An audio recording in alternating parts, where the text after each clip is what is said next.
999. All right, welcome in. It is Tuesday. That means it's $5 Tuesday at WagerTalk. Myself, Tokyo, Brandon, Bryan Leonard, and all the other handicappers on the website will have plays up for just $5. So head on over to WagerTalk.com and take advantage of the promo day. Tuesday, Tokyo, Brandon, sometimes the best bet is no bet. That was me yesterday. Decided I just couldn't get there with anything, and it was a full pass for me. So if you don't bet, you can't lose. That's what that's the moral of the story there. And actually, I think it was a good pass because I don't know if I would have I don't know if I would have won yesterday. There was like one thing I liked that won. Most of the stuff I liked lost. So I'm kind of optimistic coming into today. Good pass for me. How did your Monday turn out? Yeah, I went 2-2, basically a break-even day. But what was frustrating is I backed Ashcraft and the Pirates in the first 5, and I actually got a half run, and they were up 5-4, and then Ashcraft turned into ass mustard, and he was just awful. So actually, I looked it up. His last 4 starts, he's been pretty shaky, so he might be a guy to start fading. Not exactly fading, but definitely not to back from here on out. What do you think? I'll tell you what, Bryan Leonard, this is why people have to watch this show, because you can go back about 4 weeks. Specifically, I think it was the start against the Phillies. And I talked about Braxton Ashcraft starting to leave the ball out over the plate. I've mentioned it 3 or 4 times since. And I was watching Yankees Pirates last night, and that's what I was thinking about. I'm like, man, he's when you go up against really good offenses, and the Yankees are one of those, you don't get away with stuff like that. And that's kind of what I felt like really the last couple times I've watched him. So TB might be right about, that's something to watch going forward. Yeah. And by the way, I just won a plus 125 4% KBO play. So I'm pretty thrilled about that. Samsung held on for me. Yeah, those are automatic for you guys. Those minor league games in those close to those leagues, far away, as we say, from the United States. Bryan, do you do any like small leagues or anything? No, I just do NHL? MLB, and I don't even do really props. So I do sides and totals, and I'll do team totals and first fives and things like that. But no, I'm pretty vanilla. I'm an older guy, and I've been doing it for a long time. And why switch for something that has been good to me? And we swept the board 3-0 yesterday. Won another 4%. Now on a 13-2 run on 4%. Jeez. The only bad part was, and I talked about this in the Pirates game yesterday, I love the game. I said, well, we either want to play Pittsburgh team total over, which won, or we want to play the game total over, which easily won. And I decided out of the 3 of them, I was going to take Pittsburgh. And that was the only one that lost, and that was part of my parlay. That's the only thing we didn't win yesterday. Yeah, 3-0, 13-2 overall on the big place, and now 47-21. Run number 1 the last 3, number 1 the last 30, number 1 in the last 12 years, by the way. And so I can't complain at all. I always feel bad when we lose, our plays on this show, regardless if it's a client play or not. I'm greedy. I want to win them all, and I'm sure you guys do too. Oh, 100%. I'm mad if I don't win 100% of the plays, even though realistically, if you can win anywhere near 60%, you're like in the top 1% of the people that do this, which is, I guess that's what keeps you honest going forward.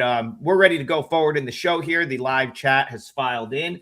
And listen, if you don't want to hear about Dodgers Phillies every day, you got to call the cable operators and tell them to not make this the national TV game. But once again, Dodgers Phillies national TV tonight. It's on TBS. I think it's fitting. Listen, big time contender. The Dodgers probably the favorite in the National League. The Phillies big time contender. And Bryan Leonard, I'll go to you. Very similar handicap to yesterday, in my opinion. Yeah. You've got the Phillies at home. They've got the better pitcher, and then you have to decide: is it worth playing against them? And are you going to get sucked into the Dodgers with that plus money price? Yesterday proved to be the better pitcher. Although it was a 10-7 game when it was all said and done, Phillies do get it done. So Zach Wheeler, Justin Robles, essentially the same handicap. Are you seeing it the same way today? Yeah, we're seeing Wheeler at about a 130 favorite, 8.5 to the over. I see some 9s to the under. So pick your choice there. But yeah, Wheeler's a guy.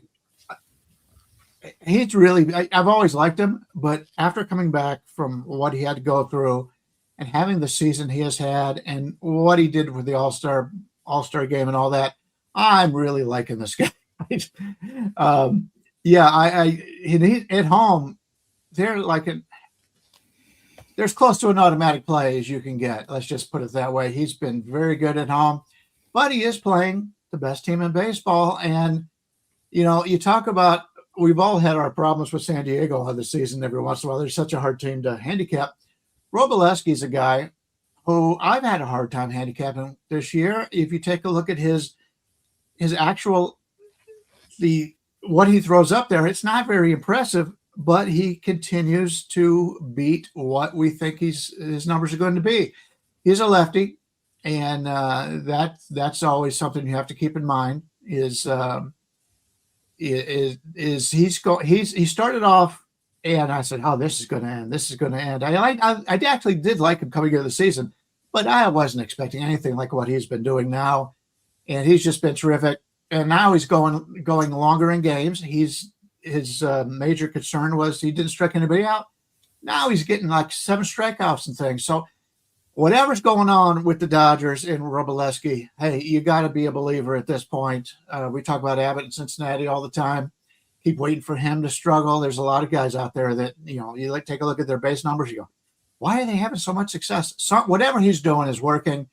So I would prefer to play Philadelphia here. But as you said, how many times you get the Dodgers as an underdog and they're off of a loss, and they've been excellent off of a loss this year, although they did lose yesterday. But yeah, this is a really good game to watch. 8.5 seems to be high with these two pitchers, 8.5, 9. But this is normally a pretty good hitter's ballpark. So yeah, I'm a little flummoxed in this one. I would have loved to play Wheeler. If it was a 120, I probably would have been on Wheeler. But the smallest I'm sitting out there right now is 125, and that's just not going to get it for me. Tokyo Brandon, 10-7 final in last night's game, and it looks like we have some wind blowing out in what is a ballpark that typically plays to offense, even if the wind isn't blowing out. Smaller park, ball gets out of there, and you've got two offenses that can definitely hit the ball at the ballpark. So side or total to you, how are you seeing this one? Everyone, do not forget, today is $5 Tuesday. I have a play up in MLB for $5. My 4% plus 120 KBO play was $5 as well. Thanks for everyone who bought that. I'm sure my esteemed colleagues here, will also be putting something up for $5 today. I'm ranked number 4 out of all 33 cappers right now in 2026. So I'm feeling good about that. So $5 Tuesday, go to WagerTalk.com and get something for $5.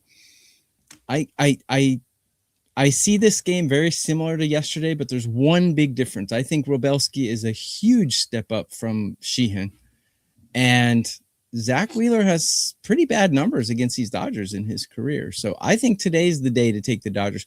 I think this is going to be kind of like a 1-0, 0-0 kind of game going into the 6th inning.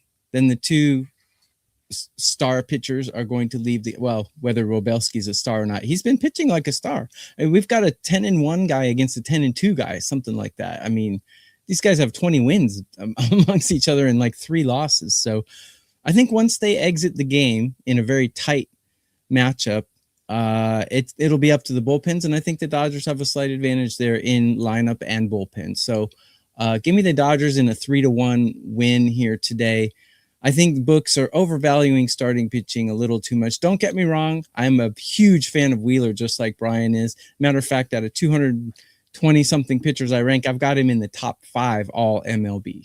So, no, I'm not saying fade Wheeler. I'm saying this is going to be a tight game into the 6th inning, and when the bullpens come in, I think the Dodgers will probably take a real tight one in the end.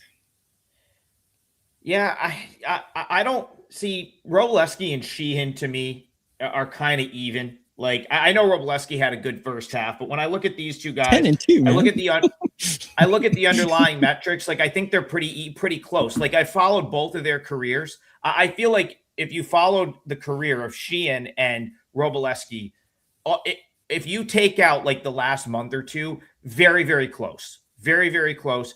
But where I will agree with you here is that I prefer the Phillies against right-handed pitching. I don't like them as much against left-handed pitching. Reason being, and I've said this all year, Phillies lineup, very top-heavy. Once you get past 1 through 4, this is not a great lineup. Hasn't been all year. But look at 6 through 9 hitters. They've been in the bottom 5 of Major League Baseball and OPS all season long. So what does that mean? Bryce Harper, Kyle Schwarber, Trey Turner, Brandon Marsh, right? Who would you rather have, a righty or a lefty against those 4? I'm pretty sure I'd rather have the left-handed pitcher because that at least it's going to be a better matchup against Schwarber and Harper. Now, it might help out Marsh, and Turner's the one I'm worried about the least because he's had probably the worst. He hasn't been like all-star Trey Turner this year. So that I like. Wheeler I like. I think if I was going to take an under here, Tokyo Brandon, I'd go first 5, kind of based off your handicap.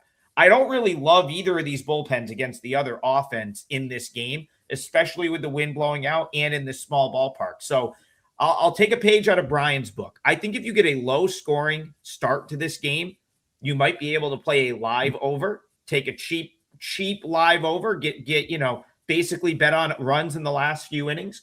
If you do think the pitching, if you agree with Tokyo Brandon and you think that the pitching early is going to keep this tight, make it a first 5 under.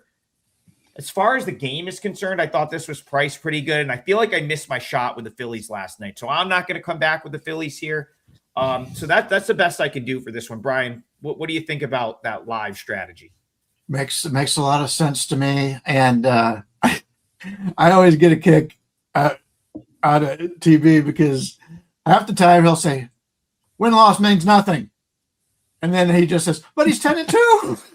So we all get kind of caught up into that and use it for our advantage when we need it. But still, yeah, it means nothing, but it just means that he's playing for a very good team. And it means they hit for him. Yeah. It means they hit for him. We all get caught in the same thing, Yeah. I let me just clarify. I don't think records mean a whole heck of a lot, but when you're 10-2, it means at least that the team puts runs up for you, at least. Yeah, that's it. Listen, we talk about, we had to touch on that game because that's the one that the entire country is going to get here in the U.S. tonight. People are like, well, how do you pick the games? How do you pick the games? And really it comes down to a couple different things. So, one, we're going to hit there's always one game on national TV. So we're going to hit the national TV game. 2, if we're going to give out a best bet, we're going to talk about that game. And 3, we go off the chat. This show is unscripted on a daily basis. We just show up to talk baseball. We never know what we're going to talk about, but I promised someone in the chat from yesterday. So also another way to get our attention is go over to the YouTube replay. While you're over there, please like and subscribe to the WagerTalk YouTube channel and drop us a comment. And if you comment enough, eventually I'll listen to you. And the folks have spoken in the chat and they said, guys, you don't talk enough of it. You haven't talked about the Red Sox at all. And it's like, hey, they don't put the Red Sox on national TV enough. But hey, if you want us to ruin this 13-game win streak or 14-game win streak, we'll come on there and do that. So let's just go ahead and do that, Bryan Leonard. We haven't brought up the Red Sox really much of late. All they've done is win games. So now we're going to talk about them. Today the day that this historic winning streak comes to an end. Yeah, just to touch on what you were saying. There's a lot of guys out there that can do videos and say, we're going to talk about these 3 games, and they're able to study them and they know those 3 games. We're doing everything off the top of our heads right here. We don't know what you're going to ask about. We don't know. There's people ask about what's your best total over on the day. So everything we're doing is coming naturally, which tells you how much we love baseball. We study baseball all the time. And I did see the gentleman's comment in there. And, no matter what you're a fan of, you never think we're talking about your team enough. Just get in there, give a donation for $5, and we'll be able to talk about your game. And that's what we're doing. We're trying to get donations for the charities. And if you're going to watch, spend $5. Spend the $5 you would have bought a play today from and just give it to charity, and it'll be there, and we'll see it, and that's what we do. But yeah, the Red Sox had a hell of a game yesterday against Baltimore, and it's we get into these things, and I knew the Red Sox were on a big winning streak. Well, I went to visit my brother-in-law who was from the Baltimore area. He goes, "Hey, how about those Orioles? Won 6 or 7 in a row." And I didn't even know it. I just go from one day to the next day, and that was a hell of a game. And Boston ends up pulling that one out. I do have some concerns about Baltimore today because Kyle Bradish is on the mound. Not that I don't like Kyle Bradish, but they just signed him to an extension, 4-year extension, and I don't know. You want to reward your players that have done well, but his injury status over the years, I'm not sure that's going to come back and be a positive for the Orioles there. You want to give extensions to guys who are healthy, and he has missed a lot of time in his career. Good pitcher, really good pitcher when he's healthy, but you don't know how many starts you're going to get out of him. So that's a concern. And once a guy gets paid, we've talked about that in the past, once a guy gets paid, that's one less thing for him to worry about. And he doesn't need to work for that paycheck. We'll see how that goes. The way the Boston's hitting right now, I do have some concerns with Bradish. Suarez on the mound, the lefty. And we're looking at Boston about a 135, 140 favorite, total of 8.5. Somewhat like Boston in this game, but you're starting to have to pay the price because of that big winning streak. I've got to tell you, Boston coming into the season, I like their young hitters. I like some of their young pitchers, and they gotten off to such a bad start. They were on the back burner, and people who have been back in Boston during the streak have had some really nice paydays. They haven't had to overpay for anything. Now, after yesterday, I think we're starting to have to pay a little bit more here for Boston. And I'm not sure I want to lay this number for them. Do I think Boston's going to win? I do, but we're playing for numbers. We talked about that in the last game with Wheeler. You've got to not only have the game you want, the situation you want, but you also want to have the best numbers. And if this game, let's say this game was played 2 weeks ago, are the Red Sox really a 135, 140 favorite over Bradish and Baltimore? No. So you're paying a premium to back Boston, and hey, they always say you play it until it loses. Yeah, but they don't tell you that when it loses, instead of losing 120, you're losing 140. So just keep that in mind. Yeah, I think Boston's going to win, but the line's too high for me to play it. Tokyo Brandon, normally I would look at this matchup and say, okay, well, the Red Sox have the better bullpen. That's going to give them a little sort of nudge. But I don't think I can say that here because since coming out of the break, they've won all 4 games. 3 of them have been very tight games. Of course, last night they win 6-5. Just looking at their bullpen usage from yesterday, Chapman, 22 pitches. It's not so much the bullpen usage in yesterday's game, but I think you start to look back at the last 4 days since coming out of the break.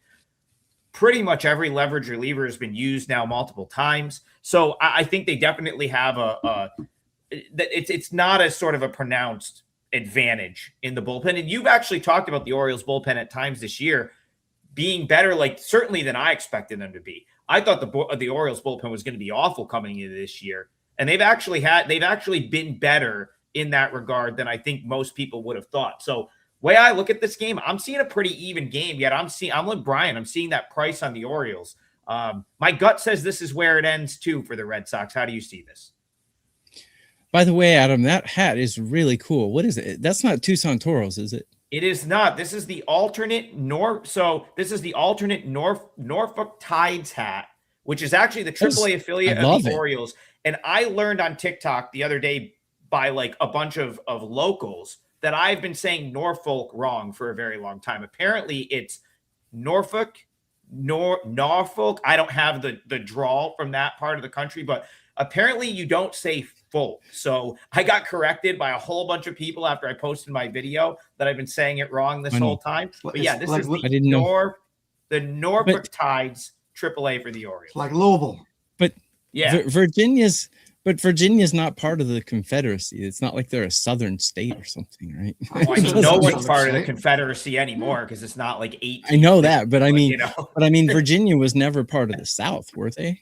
Were they? That's pretty south down there. Yeah, that's like Virginia south is north, I would south guess. down there. Okay, I think of Virginia as very no accent and very vanilla state. But maybe Andy Lang says the rest of the country thinks you're pronouncing it right. Yeah. TikTok exactly. likes to localize your stuff. So like these are like a bunch of locals being like, they're like phonetically spelling it out. They're like, that's wrong. But anyway. Well, anyways, I think that hat is really cool. I would like to get one myself. Yeah. So $5 Tuesday, guys. Everything is $5 at WagerTalk.com. So go grab it. All of us 3, we're all on fire right now, and we all will have a $5 playout. Brian especially is on fire. So grab something for $5. Yeah, this game, let's get to it. Well, imagine if regular people who worked at companies could get paid 4 years of their salary right off the bat and then just work for 4 years without getting paid. I think the country's economy would go down the toilet very quickly. But that's just the difference between working in a company and working in MLB. So I have to disagree, though. I think the Red Sox are the side here. Look, I badmouthed the Red Sox really, really bad at the beginning of the season. I said when they were 2-9 to start the season, I said they've peaked. Obviously, I did the same thing for the Brewers last year. I said their season is over, and they went on and had a tear. So now I'm going to praise the Boston Red Sox.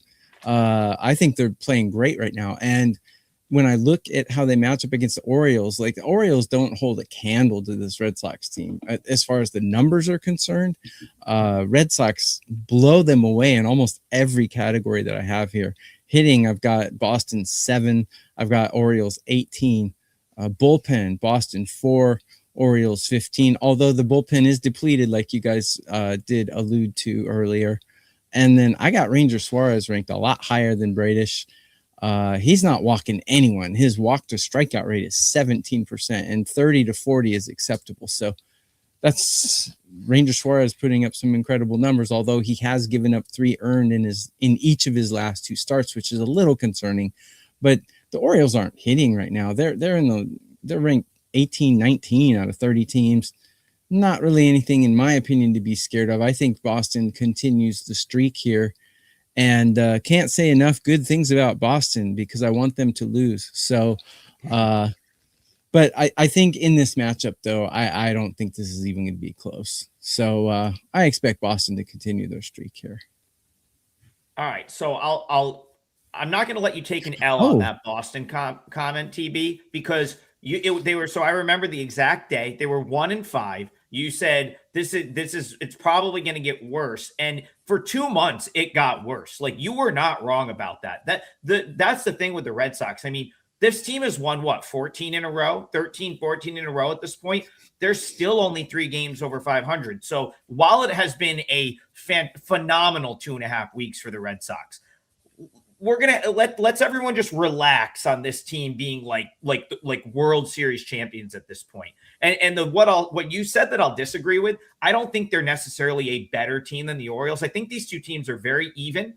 The Blaze Alexander injury, I think a lot of people think hurt the Orioles, but it's going to open up some time from Christian Encarnacion Strand, who I just did not understand why he was in the minors for as long as he was. Couldn't understand why he was in the minors for the Reds as long as he was. He gets up. He has a great game last night. I think he had a pretty good game over the weekend as well. So I don't even see that as a huge, I don't think they got worse. I think people will say, oh, that injury's tough. I think Encarnacion Strand slots in nicely there. So again, I don't know if I'll be on this one, but Orioles at plus money here for me is the only way I could go. And that was a good discussion. I think. Yeah, go ahead. Sorry, I need to correct myself. The chat. Richmond, Virginia was the capital of the Confederacy in the Civil War. I did not know that. Anyways, you learn all kinds of stuff on this show. Yeah, I was there at the time, and I remember. You were, yeah. Brian was the one among us that was alive at that time. So yeah, the flying squirrels weren't there yet. Brian was there though. The Diamond was probably still there. That old ballpark that they just replaced in Richmond. I just went to the new one. It was incredible. But let's get back to the chat here. Grant's dad, he says, just says appreciate all of you. We appreciate you. We appreciate the donations to the show. And we're going to bring up so let's get back into those donations to the show in the chat comments. I'm going to go over to Adam. He says, Brian, excellent work yesterday. Yeah, that was a great call on the Nats. That's the one thing I was really kicking myself for not playing the Nats, but then I realized that anything else I would have played yesterday would have lost. So I was like, okay with it. I was like, you probably made a good decision by passing. But yeah, I did like the Nationals yesterday, and they went in and got the job done at Coors Field, as you said they would. I saw I think it was my buddy Krabs tweeted out, there might be 100 runs scored at Coors Field tonight because he's a big Nats fan. And so obviously you can tell what he thinks about Miles Mikolas. But on the other side, not much better for the Rockies. Is there going to be fireworks at Coors Field tonight? Nats Rockies round 2. Yeah, we'll do a weather report here. The wind is blowing out at Coors Field, and it's strongly. It's a hot game. The sun's going to be out, and the precipitation is high. So they're expecting 3.69 more runs than a normal baseball game. Problem is, we still have this is a team. The home run is supposed to be up 27%. I always talk about that at Coors Field. Is the outfield is so big is where they really get it. So, yeah, Citizens Bank Park is blowing straight out today. The wind's not going to be quite as much, but they're expected 38% more home runs there than normal, and that's a good home run hitting ballpark. But yeah, if you're looking at that game, there could be a lot of runs, and you've got two pitchers out there that really have not impressed overall. You got Miles Mikolas, who, as I said before, seems to pitch better as if he's getting an opener, but he's expected. Both these pitchers, according to the PayPal, the baseball pal website, tells you how old I am. I'm even talking about PayPal. Everybody's using Venmo and whatever else. But Mikolas and Lorenzen are both supposed to go about 4.7 innings. They're supposed to give up 3.3 and 3.4 runs. Yeah, that's 7 runs in less than 5 innings. And we all know about the bullpens for both of these teams. So I can see a lot of runs, but in reality, the line is at 13. And I'm not going to go over 13 runs. You've got to, and it very possibly could go over 13, but that means you need 14 runs to win the game, and it could very well happen. But I don't know if I'm going to want to do that. Lorenzen is a guy who's going to give you innings. Mikolas will give you innings. Maybe they'll keep him in there because of the situation. They'll keep him in there a little bit longer, but when you take a look at the bullpens, you really don't want either part of these bullpens. Washington is in pretty good shape. Clayton Beeter pitched on Sunday, 24 pitches, but that's the only time he's been used since the All-Star break. Rebalta and Lawrence have not been used at all, so their bullpen's in not bad shape. Most of the guys that have pitched are the long relievers. And from a Colorado standpoint, in the bullpen, they had a couple guys pitch yesterday, but both bullpens are in pretty good shape here. So, yeah, I can understand that it could be 20 runs. That's just the way Coors Field is. But you're really paying a price here. And the bullpens, as I said, are in pretty good shape, even though I'm not really big a fan for either one of these bullpens. Brian, that's a really good point because there aren't many relievers in the Nationals bullpen that you look and say, yeah, I kind of want that guy in the game right now. But Clayton Beeter has been one of them. Like, he's kind of quietly had a very good season. Former New York Yankee, it was a starter. They've kind of converted him to a reliever, and I think he's quietly been really good. The other thing you could see here, as I kick this over to Tokyo Brandon, the other thing you could see here is Carson Palmquist maybe open again. Like, they were doing it with Littell, and I noticed that they, I don't know if he went and complained, but I noticed that he probably should have kept the opener because I think he got destroyed in his last start, Zach Littell. But they didn't do it with him last time. And so you talked about they've done it with Mikolas at times this year. Carson Palmquist, it'll probably depend. I know, Tokyo Brandon, you hate openers, but it's probably going to depend on who the Rockies' first 3 hitters are, whether they want the lefty Palmquist. I think you will see Palmquist in this game as well. he's used to pitching at Coors Field. Of course, he was a Rocky. That's where he came from before they DFA'd him or cut him or whatever. I think I don't know exactly how the Nationals got him from the Rockies. I think he was let go. But the point is, he's pitching this ballpark a million times. If you gave me Palmquist, Michaelis, Beater here, I think that's going to set up better than what the Rockies have going on for pitching today. So Nationals for me in this one. How are you seeing Nats Rockies? Yeah, it's not so much that I hate openers. I just think openers are a sign of a weak pitcher, because you don't see Wheeler having an opener.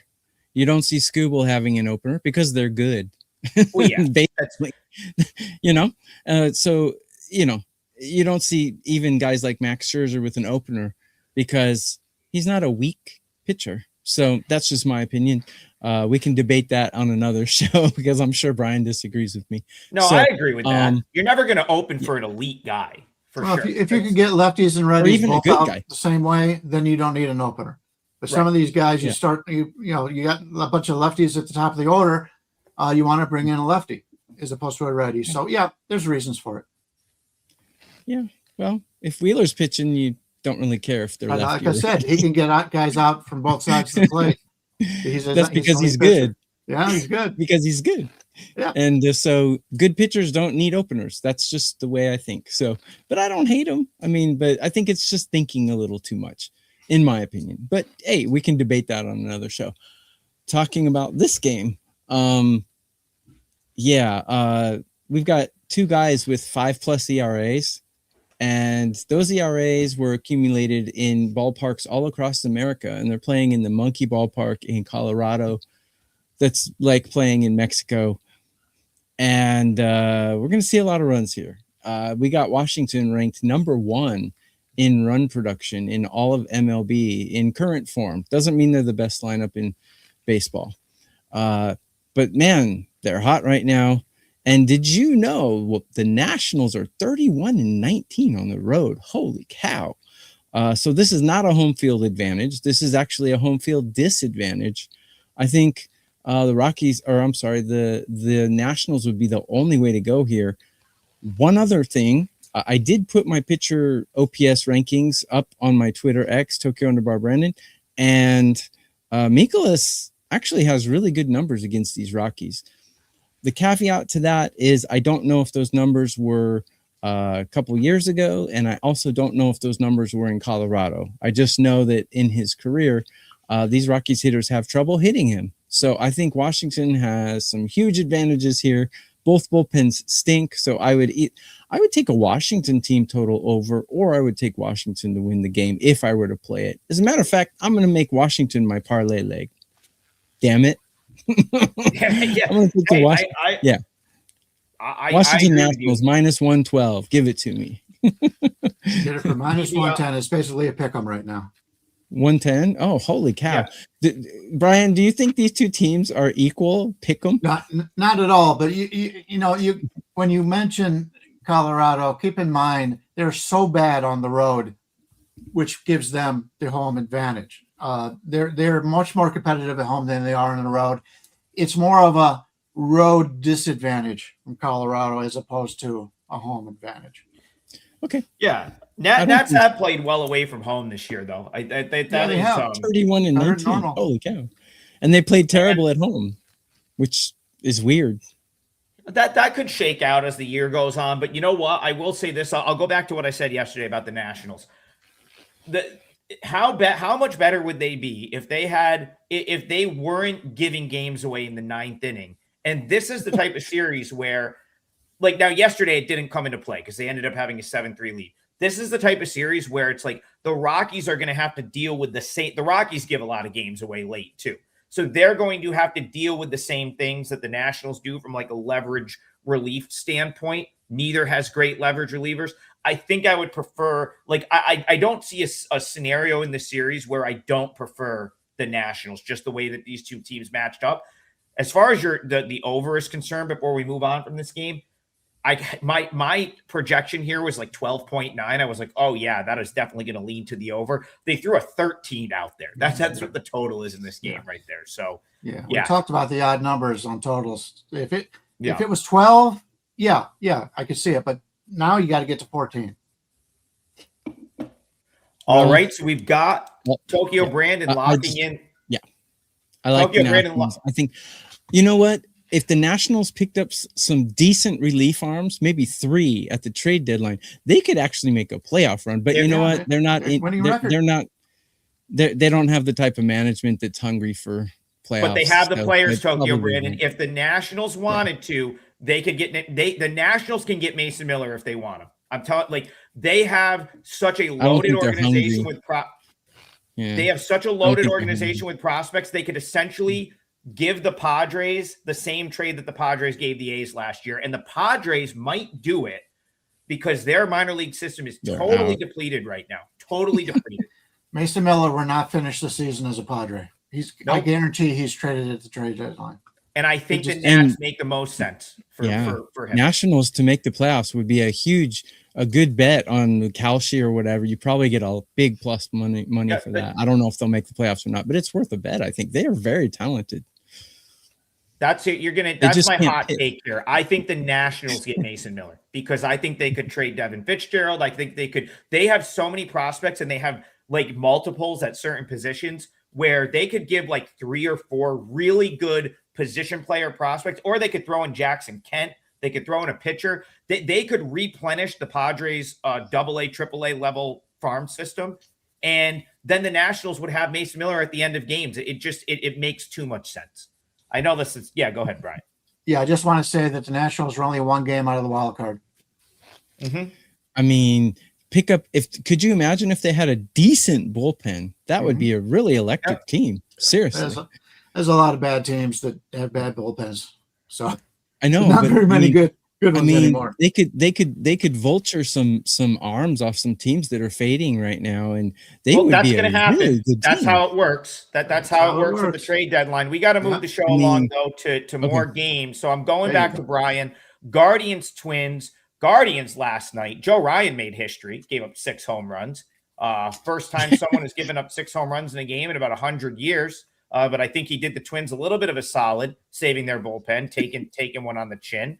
So the question is now today, it's a quasi kind of bullpen game for the Twins. It looks like, and then they're up against the Guardians, arguably their best starter. So Brian, do your Guardians get it done once again today? Yeah, the Guardians set some records yesterday, or tied some records. They scored in each of the first 7 innings for the first time, only the second time I believe, since the 1800s or whatever. And they hit 6 home runs, which tied their career the record for a Cleveland team. 6 home runs in one game. They had 4 home runs, I think, in the first 3 innings. So, yeah, it was a big day. A lot of smiling going on. A lot of frustration coming out for this offense for Cleveland yesterday, and it was good to see. But you know what that means? They score double digits. Gotta expect them to get back to where they were before, and that's the way I'm going to play this one. We got Rojas going from Minnesota. He's a lefty. Cleveland going against Rojas here, and Messick's going for Cleveland. A couple of lefties here, and Messick's about a 150 favorite with a total of 8. And, yeah, I think this is going to be a lower-scoring game. If you take a look at what's going on, I guess so many windows open over here. Okay. Against lefties on the season, Cleveland has an 87 WRC plus. Minnesota's got a 93. Now, Minnesota versus righties is 110, so it's 17% worse lefties against righties, and Cleveland is 7% worse against lefties.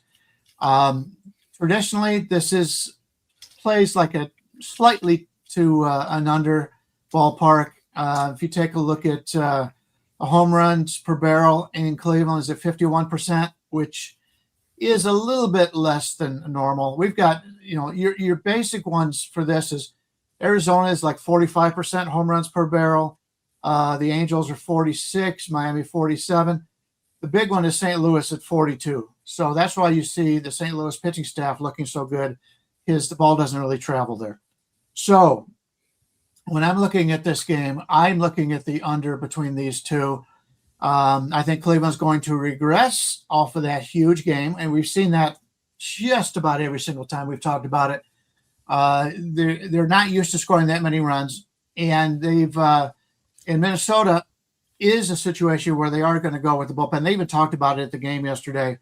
They said that Minnesota was expecting to use the bullpen game, and they said the way Cleveland's playing, they're going to have to reconsider that. But they are going to go with the bullpen game. But I think they'll have success. I think Rojas can go 3 or 4 innings here with some success, and they've got some other guys that should be able to shut them down a little bit. I'm not enamored with the Minnesota bullpen, but I just want to fade the Cleveland bats in this one. And Messick is a guy who really keeps the opposition off balance.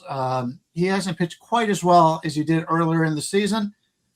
He's not used to pitching a lot, this many innings in his young career, but with a total of 8, I think that's too high.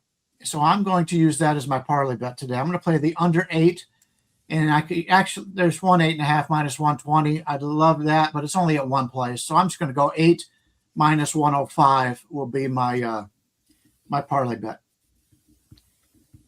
Yeah, I mean, I definitely think Messick's going to pitch well. So I can't. It's hard to disagree with the total going under. I guess my handicap for this game is it's definitely going to be a piggyback situation here for the Twins. You're going to see Rojas is likely 2 or 3 innings. I believe the next pitcher will be Jack Anderson. He was someone that was picked up from the Red Sox organization by the Twins, and he got called up the other day. I assume that they're going to go Rojas, Jack Anderson. Now, the Guardians might light up Jack Anderson, or they might not. That's the thing. He's new to the organization. I've watched this guy a ton. He's been in the Worcester rotation for a while. For AAA guy. That's a guy that's gonna he's was a 14th, 15th round draft pick. Seems like he's probably just reliable guy that can go out and start games at the AAA level. Never really thought he was big league caliber. He finally made it up to the big leagues earlier this year. And I think the Twins are going to kind of just roll the dice with him for now. My guess is he will be in the St. Paul rotation as soon as they have a better option. But right now they don't have a better option. So I think you're going to see Rojas, Anderson, and then, but if the Twins can get it to the bullpen, they didn't use a ton of the good bullpen arms yesterday. So, Brian, I hope that's how it goes for you. Yeah, Tommy Nance threw 36 pitches. He won't be available. But if you take a look at Gomez, Morris, and Rogers, none of them pitched in the last 3 days. So you're getting your better bullpen arms likely in this game, unless it's another Cleveland blowout. You will see those kind of arms, which isn't bad. So, even though I'm not a big fan of the bullpen, the better guys in the bullpen will probably be pitching in this one. All right, let's keep it going. Alex Rand says Cards bounce back today.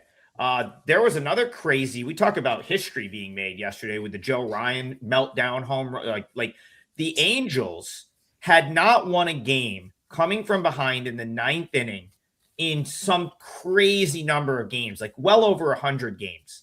And last night, finally, the Angels went into the 9th inning trailing, and they pulled out a win. It was the first one of the season for them.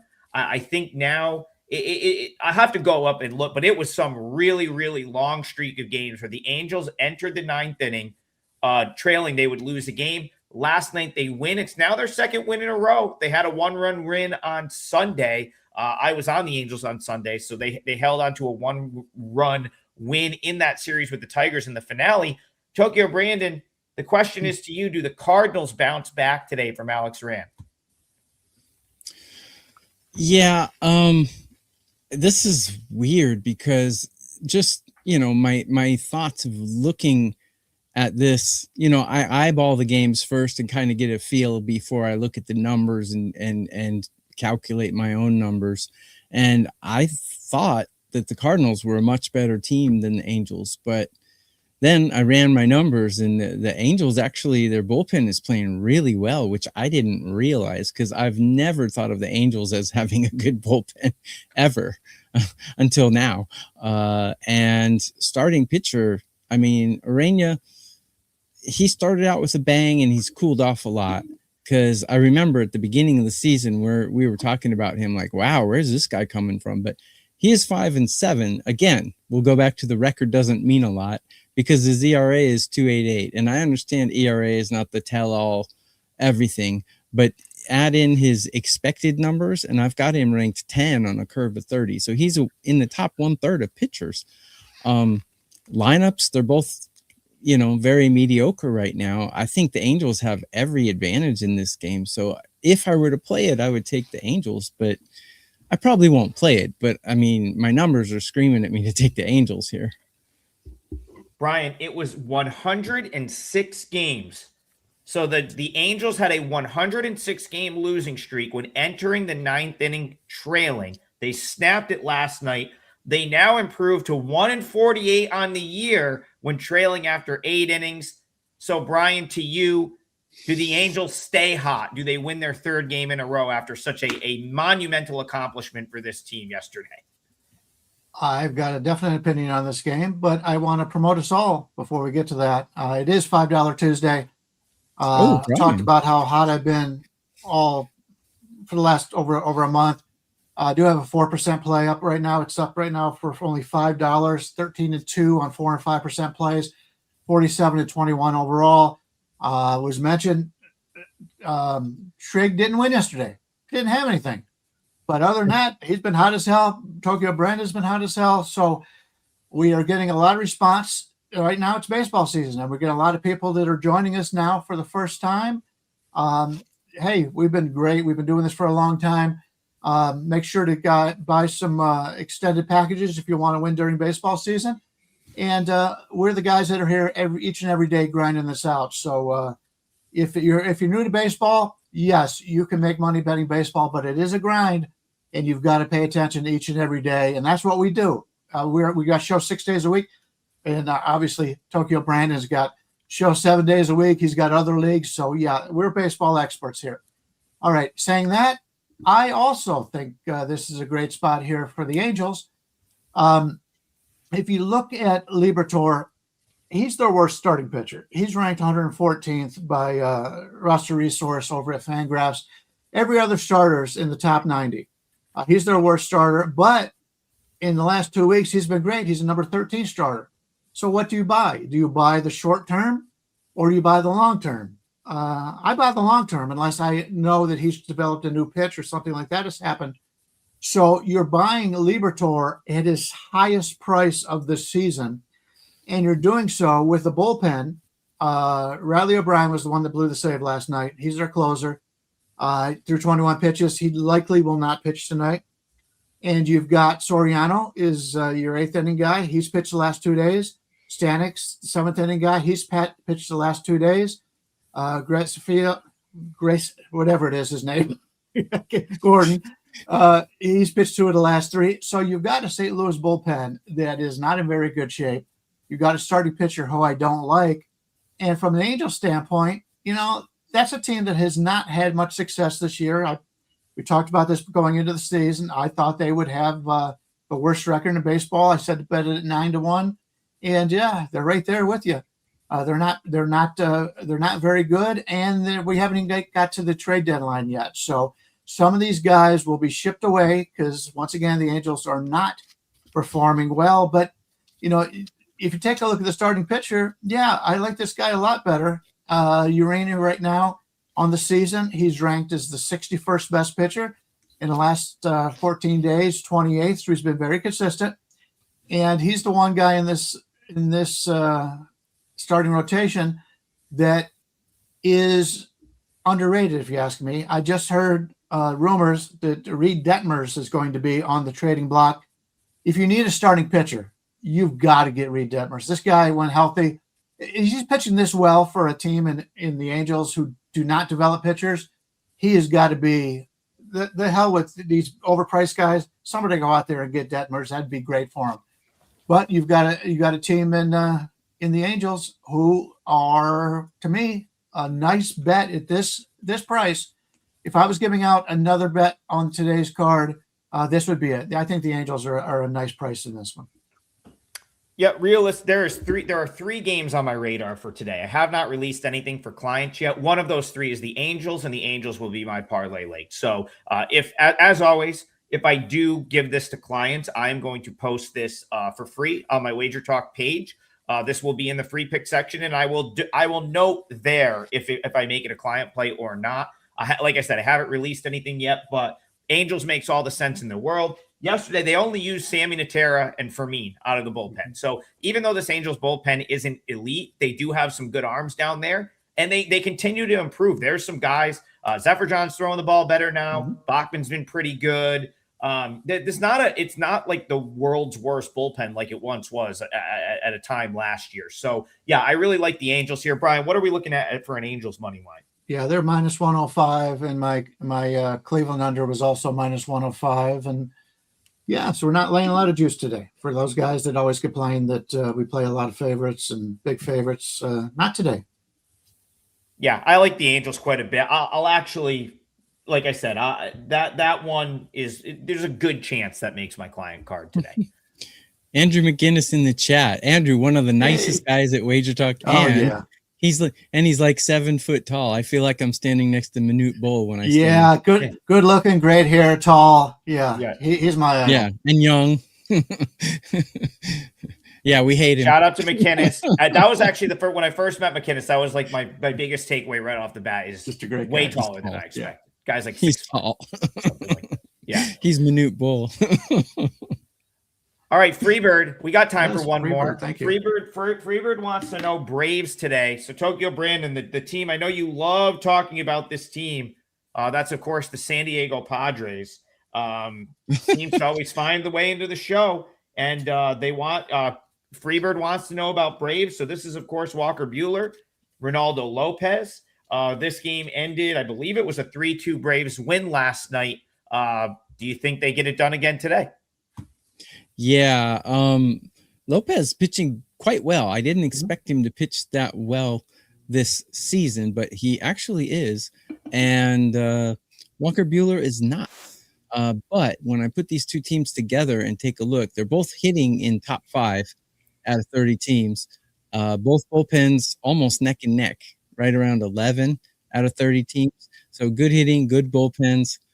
And despite my like for Reynaldo Lopez, my numbers and expected numbers don't like him as much as my eyes like him. He does pass my eye test, but got him ranked 19 out of 30 on a curve of 30. And I got Walker Buehler ranked worse than that, around 22. So two very poor numbers for both starting pitchers. And both lineups are crushing right now. I think after the low output yesterday, we're going to see quite a few more runs today. So I would go with an over in this if I were to bet it, which I have not. In this $5 Tuesday. $5 Tuesday. All the handicappers on the site, including McKinnis, including the guys that you see on the screen right here, will have plays up for $5. Brian, I'm just going to go to you. This is the Padres at this point. They're just puzzling to me. Last night they out hit the Braves 7-4. They managed to lose that game. Those are the types of games that's part of the reason I think the Padres are going to blow it up and trade Miller and just restart. This is just not a good baseball team. Guys they're good players are having like historically down years. I think if you're the Padres, you got to just blow it up. Like and I have a hard time trusting them much going forward. Yeah, I agree. You can't have your highest paid player pitching 1 inning a game. Buehler was a guy I liked for about 3 to 4 weeks earlier this season, and now he's regressed to what he was before. He was good to me until he wasn't good that one game, and I haven't been on him since. Lopez has pitched pretty well for them, but I think the line right here is, you're looking at about a 145. I would probably make Atlanta maybe a 140 favorite here, so I don't see any advantage in this game from a betting standpoint. But I will say that Riley went 0-2 yesterday, so maybe the jinx is over. Could you imagine adding Tatis or Manny Machado to your roster? That would just be unreal. See, here's the thing. I don't think the Padres are going to trade those guys. I agree. I think the Padres, I think they're going to trade Mason Miller, and I think they're going to trade him to a team that's got some guys that are semi-big league ready that they could just try to inject some life into this roster. Again, Nationals makes all the sense in the world. You could get Abby Ortiz, who's having a really good season at AAA. You could get Jackson Kent is pitching at AAA for Rochester right now. You could throw him into the mix as another good arm. like that's where I think the Padres are going to do. Here's the thing. AJ Preller just doesn't sell. Okay. But I do think he would trade Mason Miller to try to get a couple guys back that are like AA, AAA guys that he could maybe throw on the big league roster. So that's what I think the Padres are going to do. And until they do that, until they do something like that, they're probably off my list of teams to mess with because I need to see some life injected into this roster. I told you against the Royals, just Xander Bogaerts throwing a double play ball in the right field. Like that is like stuff like this is happening every game, and it's coming from the veteran guys.